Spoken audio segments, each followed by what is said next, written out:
สบายดีสบายดีทุกคนสบายดีแม่บ้านสบายดีอุ่นสบายดี FC ทั้งภายในและต่างประเทศมื้อนี้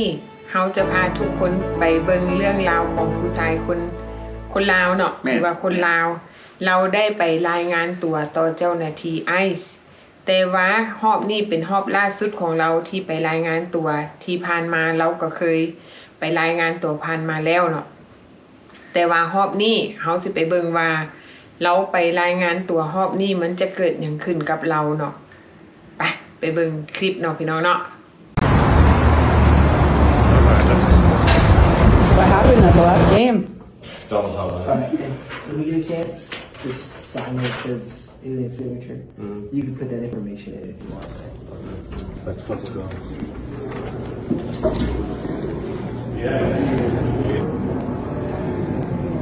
I thought it's not gonna be there.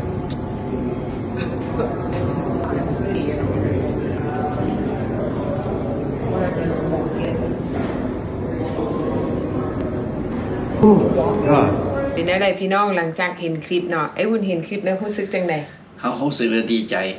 เพราะว่าเราจะได้มีโอกาสอีกปีหนึ่งได้อยู่นำครอบครัวของเราเนาะแม่นมันเป็นภาพบรรยากาศที่เฮาเห็นแล้วเนาะมือหนึงจูงแขนเมียมือหนึงจูงแขนแม่ แม่นตอน เนาะ ตอนย่างเข้า ต ไป อน เช็ค ย่าง อิน เข้าไปเช็คอินกับเจ้าหน้าที่ไอซ์และหลังจากนั้นเจ้าหน้าที่ก็บอกว่าให้เจ้ากลับมาใหม่หลังจากปีหนึ่ง แม่นแล้วก็ฟ้าวย่างไปหาครอบครัวเราดีใจแบบเสลิมฉลองเนี่ยแบบโล่งอกโล่งใจ เนาะ ครอบครัวแล้วก็มาอ่าก อดแม่ แม่ กอดเมีย กอดลูก กอดลูก แม่ โอ้ยมันเป็นภาพที่แบบว่าสิว่าจังไดทั้งดีใจจนน้ำตาออกแหละเราดีใจเนาะเพราะว่าถ้าหากว่ามื้อนั้นที่เจ้าหน้าที่ไอซ์กักตัวเราไว้ก็สิเป็นมื้อที่ครอบครัวนั้นถือว่าเสียใจเนาะ เสียใจไหมล่ะที่ครอบครัวเราลูกเมียเรากังวลที่สุด เพราะว่าย่านกระเจ้าส่งเราไปประเทศที่3เนาะ แม่ นอกจากประเทศลาวนะอันนี้ความกระเจ้าเป็นห่วงหลาย แม่นแล้วเนาะเพราะว่าทุกมื้อนี้มันบ่แน่ว่าหลังจากที่เฮาถือเจ้าหน้าที่ไอ้กักตัวไป เขาจะส่งเฮาไปใส่อันนี้มันบ่แน่แม่นอยู่ว่าเฮาอยากกลับคืนเมืองประเทศลาวเฮาเนาะแต่ว่าอันนี้มันเป็นสิ่งที่เฮาบ่สามารถคาดเดาได้ แต่ว่าณมื้อนี้ก็ถือว่าเรามีความโชคดีที่มีครอบครัวอยู่เคียงข้างมีแม่มีเมียมีลูกนอกจากนั้นยังมีครอบครัวทางเมียครอบครัวทางแม่เนาะมาให้กำลังใจเรามาซอยเป็นกำลังใจให้ ถือว่าแม่นมื้อนั้นแม่นทั้งมาให้กำลังใจผู้ที่มารายงานตัวต่อเจ้าหน้าที่ไอซ์แล้วก็มาให้กำลังใจผู้เป็นเมียนำ แม่น เพราะว่าถ้าหากว่ามื้อนั้นถือว่าคันเราโชคให้เนาะคนในครอบครัวก็สิได้ปลอบใจคนอยู่ แม่นอันนี้ที่มองเราไปเสนอตัวกับเจ้าหน้าที่เนาะบางบอนแต่ละบ่คือกันคือยกตัวอย่างอยู่เท็กซัสเมืองดัลลัส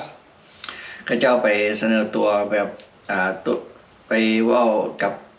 คอมพิวเตอร์เนาะก็จะห้องเคียสนะเฮาก็ไปเช็คอินตีชื่อตีหยังอินโฟเมชันเฮาเข้าไปถ้าหากเขามีชื่อเจ้าหน้าที่ก็จะออกมากักตัวเขาเลย อ๋อ คันเฮาบ่มีชื่อที่เจ้าหน้าที่ต้องการก็จะก็บอกว่าก็เจ้าก็บอกอยู่หน้าจอรถว่าอีก3เดือนบอกหรือว่าปีนึงกลับมาใหม่ แม่เนาะเขาเจ้าจะบอกวันที่เดือนปีมื้อใดที่เฮามีนัดอีกครั้งต่อไปว่าเฮาจะได้มารายงานตัว เขาก็จะบอกอยู่ในคอมพิวเตอร์ให้ฮู้เลยเนาะแต่ว่านอกจากที่เฮาเห็นภาพบรรยากาศของคนลาวเฮาแล้วเนาะเฮาก็จะไปเบิ่งอีกภาพบรรยากาศหนึ่งของคนม่ง and you ที่ St. Paul you tell Minnesota อยู่รัฐมินนิโซตา St. Paul เนาะพี่น้องอันนี้ก็เป็นอีกภาพบรรยากาศหนึ่งที่เจ้าหน้าที่เพิ่นมาจับกลุ่มเอาสมาชิกภายในครอบครัวเนาะมาเอาอยู่บ้านมาเคาะประตูเอาอยู่บ้านเลยไปเบิ่งคลิปนี้ Are you two? Yeah. Okay. Can I see your paperwork, please? Yeah. What's your name? Your name? My name, You speak English? My name. Your uncle? Yeah. Okay.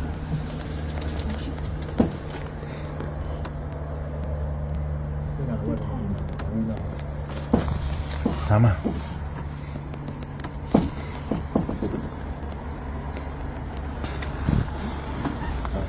So you are going to be coming with us today? Yeah. And I'm sure you know. So go ahead and put your hands behind your back. Hold on, let me get my bag. I'm not. They can go in and get it. Go ahead. Hey, Yeah. And sir, your name? Can you come here, please? Are you a United States citizen? yeah. Are you a United States citizen? Sir, don't go back in the What are you house. doing with me, man? Are you a United States citizen? Yes, Yes, I am. Okay. All right. That's Hey, important. get Do you have your a hands off me, certified man. identification document on you? Relax. Relax. Go I ahead. am relaxed. Hey, I am Do relaxed, you have okay? an identification document on you? I do. Okay. Can I see it? I please? do. All right. Let me see. I do. Man, you guys just here to grab me, man. You know, we could go right now. Okay. dude. Can I see your identification? Mua sang. Okay, ma'am. You please go back inside. You wait here. Can I see your It's in my car. It's in my truck. No, come in. It's in my truck. Yeah, you're not under arrest. You're not under arrest. You're not under arrest. It's all good. You know what? It's all good. You're just being detained, but you're not under arrest, right? Hey, just calm down, bro. Where's his ID? It's in my truck. And you said you are a citizen. And I am a U.S. citizen. All right. Here, let me take a picture of you real quick. Hey, this is one. Take Yep, him. take him. Hold on, let me get my bag. I'll get it for you. Okay. I'll get it for you. Can one of you please go get his bag? Get his bag. They'll bring it to you guys. Yeah, it don't matter. Put him in the pocket. Hey, Jay. Josh. You stay here.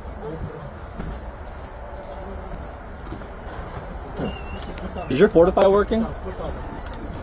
Get it. Go who put my hoto ha. This is his bag, right? Step aside. Let me grab this.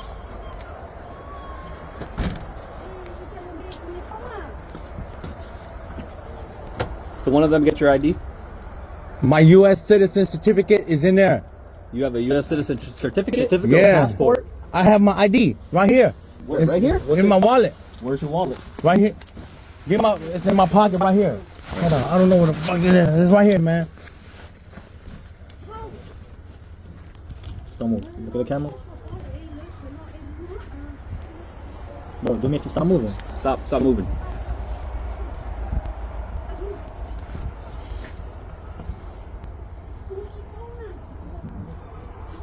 Let me see. Give him the name. Let me see.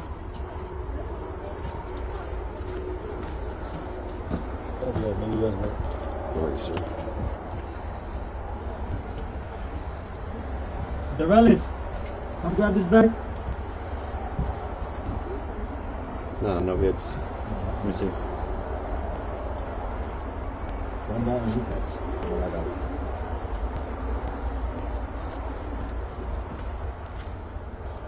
CIS. There's YouTube. A number. Going on 90. Claims.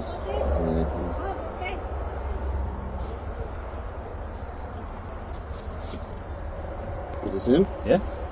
Let me grab this. Right. Hang tight right here. Come this way. One more time. Because lying to us is a felony. Are you a United States citizen? I'm a naturalized U.S. citizen. You are a citizen. Yeah. Okay. We have to verify that real Please quick. verify that. Why did he take my ID for? He's gonna go run it. He's gonna come back. Verify. You're the uncle? Your uncle? Yeah. He asked if you could just call his sister, just to let him know that he's not detained, alright? That's all he asked for. Yeah. Alright, bro? Thank you. You want to explain to them so they could call for you? Am I going to? We don't know. We don't know yet. We don't know. Make the phone call. Make the phone call.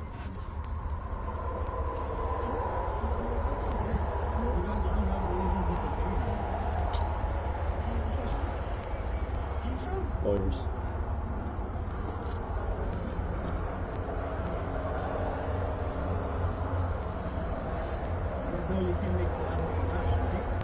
Oh, really? Yeah.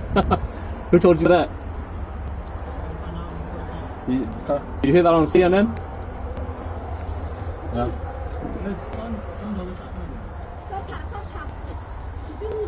Can't make collateral arrest. You hear this guy? What kind of arrest can we make? Targeted?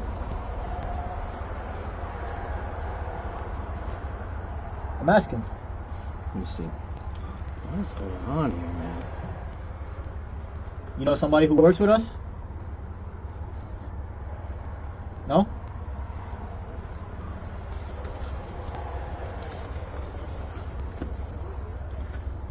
Is he good, Josh? Good. Alright, I'm gonna take these off you.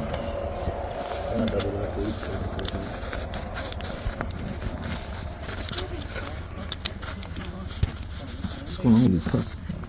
There you go, sir. Have a good day, all right?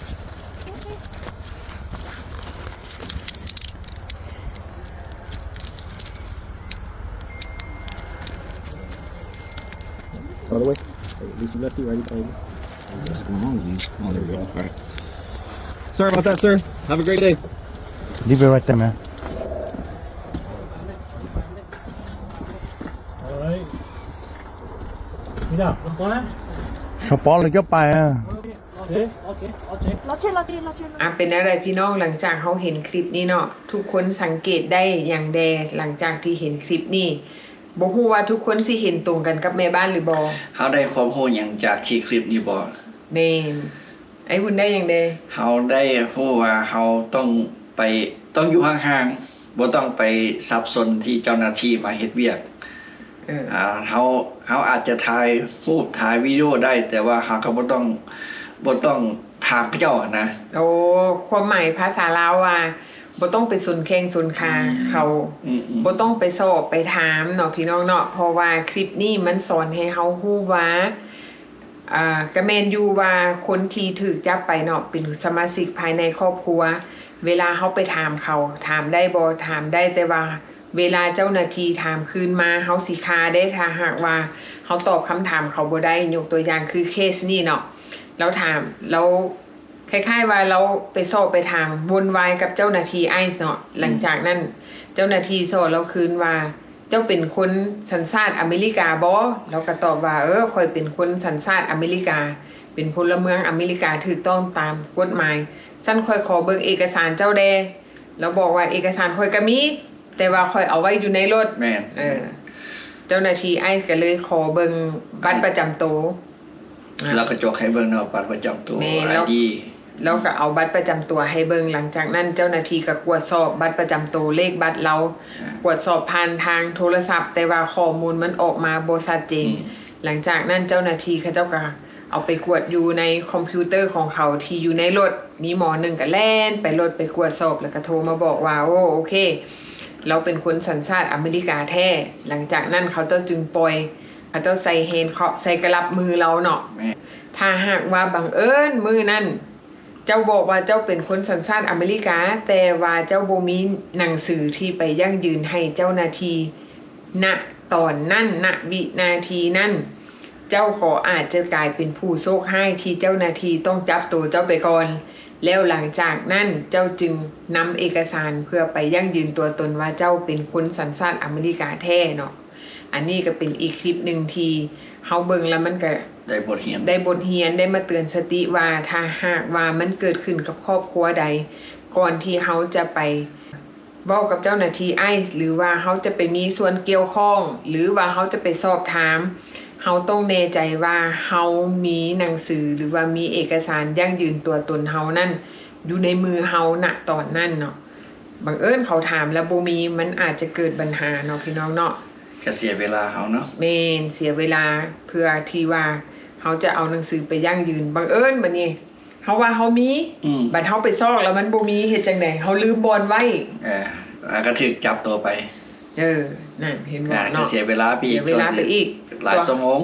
แม่นบางเทื่อเฮาคิดว่าเฮามีแต่ว่าเฮาลืมบอนเมียนบัดนี้สิให้ไผไปซอกให้เพราะว่าเฮาเป็นคนเมียนแม่นๆเนาะก็ยุ่งยากไปอีกแล้วแม่นแล้วแต่ว่าเนาะเฮาจะไปเบิ่งอีกคลิปนึงเนาะพี่น้องเฮาก็มีคลิปมาฝากเฮาจะไปเบิ่งว่าคนที่เขาเจ้าเกิดอยู่นี่ใหญ่อยู่นี่เขามีความรู้สึกแนวใดกับสถานการณ์ในตอนนี้ที่บ้านเมืองกำลังสับสนวุ่นวายกับเจ้าหน้าที่ไอซ์ไปเบิ่งคลิปนี้เนาะพี่น้องเนาะ You said you're making your kids actually carry around their passport. Yes, because my kids are people of color as well. even though their mom's an American, they're Americans, you're Hawaiian. Yes, but they don't know when they look at me, they don't know what background I am. So I think it automatically defaults to either I think she's Mexican or Hispanic. And I get that a lot, and I don't mind that either. But then right now, I think it does. American citizens are carrying around their documentation because they are worried, particularly if they're people of color or come from an immigrant background, that they could be mistaken and they need to be able to prove who they are. So you always keep that? Yeah, I bring this with me everywhere. I'm a U.S. citizen, but I'm still, an immigrant. And I mean, God forbid if I would have gotten pulled over. I don't know how that would have turned out. So I was born in this country. I'm a U.S. citizen. I'm an elected official. I'm carrying my passport with me. I've got my whistle on me at all times. I don't leave the house without my phone, my whistle, and my passport. Are you scared? I am. I've been hiding in the house for the last 2 weeks, working from home. My oldest was back in college. She was not allowed in the cities at all. You didn't let her go out into the city? No. Wrong place, wrong time. Something could happen. And I worry about myself and my children. It's scary and it's weird to say that. I'm a U.S. citizen and I'm bringing my passport with me everywhere I go, You're actually in the process of getting a passport now, not because of travel. No, not because of travel, because I didn't think I needed so many documents to prove that I belong here and I was born and raised here, but it seems like I have to. Do you think that you're unique in actually carrying around your passport? No, because I know a lot of people that are U.S. citizens. I mean, people that were born even in the U.S. that are scared and are even bringing their passports with them. So it's not an unusual thing right now. I mean, everyone's pretty much doing it that can, of course. Even though I'm an American citizen, it's just the thought of something happening to me. Whether I'm being followed or walked up to, not being given a chance to explain that I'm an American citizen and just taken and then ask questions later. I don't want to be in that position. I'm hearing people that are being detained for hours and hours that are U.S. citizens, and that could be me. เป็นอะไรพี่น้องหลังจากเขาเห็นคลิปนี้เนาะเขาก็ได้เห็นสองสาวว่าเขาเจ้ามีคำคิดคำเห็นแนวใดแม้กระทั่งที่เขาเจ้าเป็นคนพลเมืองอเมริกาเกิดอยู่นี่ใหญ่อยู่นี่เขาก็ยังย่านเขาเจ้าบ่ประมาทแม่นเขาเจ้าก็ถือ passport ID เตรียมตัวไปพร้อมแม่นเพราะว่าเขาเจ้าบอกว่าเขาเจ้าก็บ่อยากเสียเวลาแม่นแล้วเขาเจ้าสมมุติเจ้าหน้าที่ถามเบิ่งเอกสาร ID เขาเจ้าก็มีครบรถแม่นหลังจากเขาให้เขาเจ้าเบิ่งแล้วเขาเจ้าปล่อยเขาไปแม่นแล้วเนาะอันนี้แม่นการเตรียมพร้อมแม่นถ้าหากว่าเนาะพี่น้องลาวเฮาอยู่อเมริกานี่มีคำเห็นแนวใดเนาะพี่น้องเนาะว่าเฮาควรเตรียมพร้อมคือสองสาวนี่หรือบ่แต่ว่าบางรัฐบางเมืองที่เจ้าหน้าที่ไอซ์ที่เขาเจ้าบุกปฏิบัติงานเนาะคือสมมุติว่ายกตัวอย่างคืออยู่รัฐมินนิโซตานี่แม่นทุกคนอยู่รัฐมินนิโซตานี่แม่บ้านก็คิดว่าควรเนาะควรถือบัตรเขียวควรถือพาสปอร์ตติดตัวเนาะถ้าหากว่าผู้ใดยังบ่ทันได้ไปขอพาสปอร์ตเฮาควรขอไว้แม้กระทั่งแต่ว่าเจ้าหน้าที่ไอซ์บ่ได้อยู่ในรัฐที่เฮาอยู่นี่เฮาก็ควรมีพาสปอร์ตไว้เพื่อหยังเพื่อว่าเกิดกรณีว่าเขาเจ้ามีได้รับคำสั่งจากรัฐบาลกลางว่าโอเคเดือนนี้ทิศนี้เจ้าหน้าที่ไอ้ไปลงขวดเมืองนี้เด้อโอ้มารัฐเท็กซัสเด้อเมืองดัลลัสฟอร์ตเวิร์ธโอ้เฮาก็สิได้เตรียมคือกันเนาะพี่น้องเนาะอันนี้เฮาควรเตรียมไว้เฮาบ่ควรชะล่าใจเพราะว่าสิ่งที่เฮาบ่คาดฝันมันก็อาจจะเกิดขึ้นกับเฮาได้เนาะแม่นถูกเพราะว่าเฮาก็เตรียมพร้อมเสมอสมมุติเฮาเดี๋ยวนี้คันสมมุติเฮาสิออกไปต่างเมืองต่างรัฐเฮาก็สิเตรียมไปพร้อมเพราะว่าเพื่อความปลอดภัยสำหรับของเฮาเพื่อบ่เสียเวลาของเฮาเฮามีครบแล้วเฮาก็บ่ต้องย้านเฮาไปใส่ไปได้แม่นสมมุติว่าเนาะคือช่วงปีใหม่กุจีนถือว่าปีใหม่ของ เขาห้องเนี่ย เขา ปีใหม่ Chinese Chinese New New Year Year เนาะปีใหม่จีน ปีใหม่เวียดใกล้จะมาฮอดนี่เนาะ